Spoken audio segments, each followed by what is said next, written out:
అందరికీ నమస్కారం అండి. ఈరోజు ఇంకో మంచి కథ తెలుసుకుందామా? వెంకు సనాతని గారు రచించిన 'కూతురు దిద్దిన కాపురం' అనే కథను విందామా? తండ్రి ఇల్లు అమ్మబోతున్నాడన్న వార్త తెలిసిన వెంటనే భర్తకు మాట చెప్పి వెంటనే బస్ టికెట్ బుక్ చేయించి మరీ హుటాహుటిన ఊరికి బయలుదేరింది శ్యామల. నాన్న, నేను విన్నది నిజమేనా? గుమ్మంలోకి అడుగు పెడుతూనే అంటుంది శ్యామల. అమ్మా శ్యామల, ఇదేనా రావటం? అక్కడంతా బాగానే ఉంది కదా అన్నాడు శేషయ్య కూతురి అకస్మాక ఆగమనంతో. నాన్న, అవన్నీ తర్వాత. ఇల్లు అమ్మడానికి పెట్టారంట, నిజమేనా? గొంతు కాస్త పెద్ద చేసి అడుగుతుంది శ్యామల. అమ్మా, ఇప్పుడేగా వచ్చావు, కొంచెం నెమ్మదించు అంటూ పక్కనే బల్ల మీద ఉన్న నీళ్ల గ్లాస్ చేతికి అందించాడు. అబగా మంచినీళ్లు అందుకొని తాగడంతో కొంత ఉపశమనం కలుగుతుంది శ్యామలకి.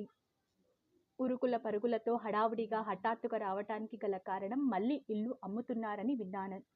ఎందుకు నాన్న, ఇప్పుడేం అంత కష్టం వచ్చింది? ఉన్న ఈ గూడులు కూడా లేకపోతే ఎలా? చెప్పుకుంటూ పోతుంది శ్యామల.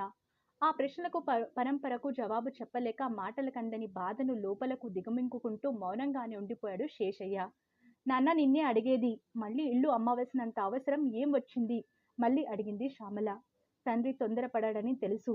అయినా ఆ విషయం ఏంటో వివరంగా తెలుసుకుందామని పదే పదే అదే అడుగుతుంది. తండ్రి మథన పడుతున్నాడని అర్థమైంది శ్యామలకి. బోరున ఏడ్చేశాడు శేషయ్య. ఎన్నాళ్ళ నుండి దిగమింగుకుంటున్న దుఃఖం పొంగుకొస్తుంది. ఏడుస్తున్న తండ్రిని చూసి ఏమైంది నాన్న అంటూ శ్యామలకు కూడా ఏడుపొచ్చింది. చావాలకి ఏడుస్తున్నానమ్మా, చంటి పిల్లాడిలా వెక్కి వెక్కి ఏడుస్తూ అన్నాడు శేషయ్య. అవేం మాటలు నాన్న, తండ్రి కన్నీళ్లను తుడుస్తూ అంది శ్యామల. ఏంటి నాన్న ఇలా అయిపోయావు? చాలా పాడైపోయావు, పొడైపోయిన మనిషివి అంటూ బక్క చిక్కిన మన తండ్రి శరీరాన్ని చూసి ఇంకా ఏడుపొచ్చింది శ్యామలకి. నా దగ్గరకు వచ్చేయమని నీకెన్నిసార్లు చెప్పాను. ససేమిరా అంటావు. ఒక్కడివైనా ఉంటాను కానీ ఎక్కడికి రానంటావు. ఎప్పుడో గాని చుట్టపు చూపుగా వస్తావు, అలానే వెళ్తావు. అదేమంటే అల్లుడింట అన్నేసి రోజులు ఉండటం సరికాదంటావు.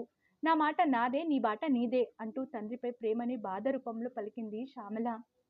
పొలాన్ని కౌలుకు తీసుకుని తిండి గింజలు సంపాదించే సాధారణ రైతు శేషయ్య. పెళ్ళైన 10 ఏళ్లకే భార్య చనిపోయింది. ఒక అమ్మాయితో పాటు 2 మగ సంతానం. కూతురు సాయంతో కొడుకులిద్దరిని పెంచి పెద్ద చేశాడు. పెద్దోడు 10 వరకు చదివాడు, చిన్నోడు 5 వరకే చదువు. తమ్ముళ్ళు చదువుకుంటే చాలని ఇంటికే పరిమితమై స్కూల్ గడప కూడా తొక్కలేదు శ్యామల. బడికి వెళ్ళకపోతేనే అన్ని చక్కబట్టగల లోకజ్ఞానం తెలిసిన పిల్ల. ఆ కారణంతోనే కట్నం కూడా లేకుండా కోడలిగా తీసుకెళ్లారు అత్తింటి వారు. మంచి సంబంధమని, మైళ్ళ దూరమని కూడా ఆలోచించకుండా పెళ్లి చేసి తనకు ఉన్నదే పెట్టి పంపించాడు తండ్రి. తల్లిలా వండి వార్చిన కూతురు గురించి ఎటువంటి దిగులు లేదు శేషయ్యకి. మన తాత ముత్తాతల నుండి వస్తున్న ఆ 4 సెంట్ల స్థలంలో ఉన్న పూరింటిని కూడా 2 భాగాలు చేసి కొడుకులిద్దరికి సమానంగా పంచాడు శేషయ్య. కొడుకులు తలో పని చేసుకుంటూ కుటుంబంలో ఎలాంటి కలతలు లేకుండా కొంతకాలం సజావుగానే సాగింది జీవనం. కాలం ఎప్పుడు ఒకే రీతిగా ఉండదు. విధి తన పని తాను చేసుకుంటూ పోతుంది. అసమర్థతకు అప్పుల్లో తేలేసరికి ఇంటికి ఎసరు పెట్టాడు పెద్దోడు. చంకన చంటి పిల్లలున్నారు. నీడనిచ్చే గూడును అమ్ముకుంటే చెట్టుకొకరు పుట్టకొకరు అవుతారని నచ్చ చెప్పినా వినలేదు పెద్దోడు. పెద్దోడు పోరు పెట్టేసరికి చిన్నోడుకు కూడా ఆశ పుట్టింది. తండ్రి నుండి, తోబట్టువుల నుండి ఎప్పుడో ప్రేమ తప్ప ఏం ఆశించలేదు శ్యామల. ఇప్పుడు అంతే. ఇల్లు అమ్ముడైంది.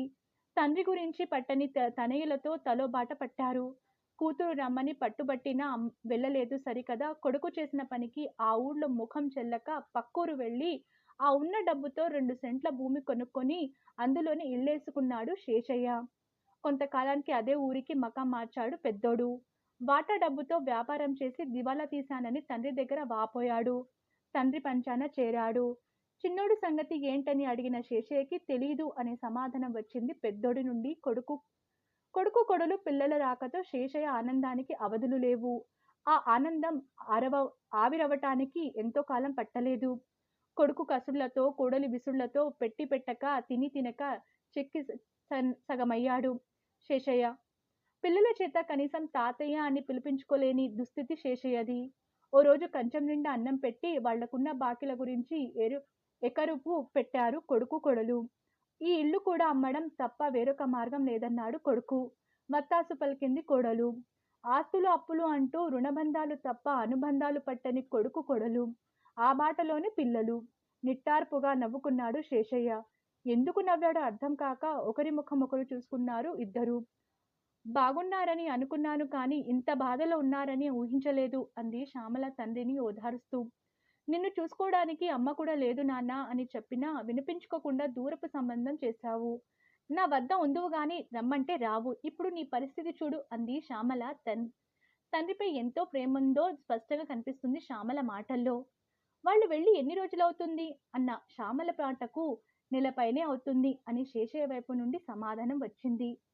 తోబట్టు వచ్చిందని తెలుసుకొని ఇంటికొచ్చింది ఆ ఊళ్ళోనే అద్దెకుంటున్న పెద్దోడి కుటుంబం. బాగున్నావా అంటూ అందరూ పలకరించగా కుశల ప్రశ్నల తర్వాత అసలు విషయం చెప్పండి అంటూ నిలదీసింది శ్యామల. విషయం అంటే ఏముంది, ఈ ఇల్లు అమ్మితే సమస్యలు అన్ని తీరుతాయి అంటాడు పెద్దోడు. అందరూ అదే మాట వల్ల వేశారు. సమస్యలు తీరుతాయి అంటున్నారు సరే, మరి నాన్న సంగతి ఏంటి అంటుంది శ్యామల తమ్ముడి వైపు చూసి కళ్ళు ఎర్రగేస్తూ. నీళ్లు నమిలాడు పెద్దోడు. సమాధానం కోసం మరదలి వైపు చూస్తుంది. మరదలు తల తిప్పుకుంటుంది. పిల్లల వైపు చూస్తుంది. మాకేం తెలియదన్నట్టు నెల చూపులు చూస్తారు పిల్లలు. మీ వద్ద నుండి సమాధానం రాదు. కాదు కాదు, మీ వద్ద సమాధానం లేదు. నీ తండ్రి ఎలా ఉన్నాడు, నీ తమ్ముడు ఎక్కడున్నాడు, జీవితం అంటే ఎప్పుడు డబ్బేనా, ఇంకేం లేదా? ప్రశ్నల్ని గుప్పిస్తూ పెద్దోణ్ణి నిలదీసింది శ్యామల. సరిగ్గా 17 ఏళ్ల క్రితం ఏం చేశావో ఇప్పుడు అదే చేస్తా అంటున్నావు. నీతో పాటు నీ భార్య పిల్లలు కూడా. ఒక సమస్య ఎదురైందని వద్దంటున్న ఇల్లు అమ్మి 10 సమస్యలు కోరుకొని తెచ్చుకున్నట్టయి చెట్టుకొకరు పుట్టకొకరు అయ్యారు. మళ్ళీ ఈ ఇల్లే గతి అయింది. మళ్ళీ అదే తప్పు చేస్తాను అంటున్నావు. అది ఎంతవరకు సందేశమో నువ్వే చెప్పాలిరా పెద్దోడా అని సూటిగా అడిగింది శ్యామల. నీడనిచ్చే గూడుని అమ్మాలనే ఆలోచన ఎలా వస్తుందిరా నీకు అంటూ గట్టిగా నిలదీసింది శ్యామల. తలదించుకున్నాడు పెద్దోడు. పెంచి పెద్ద చేసిన తండ్రిని చూడనంటూ ముఖం చాటేశావు. ఇంటి కోసం మళ్ళీ తలుపులు తట్టావు. నీ పాచిక పరాక పావటంతో గడప దాటావు. ఇల్లు అమ్మాల్సిందేనని ఫోన్లు చేసి మరీ పోరు పెడుతున్నావు. నీకు 2 పిల్లలున్నారు.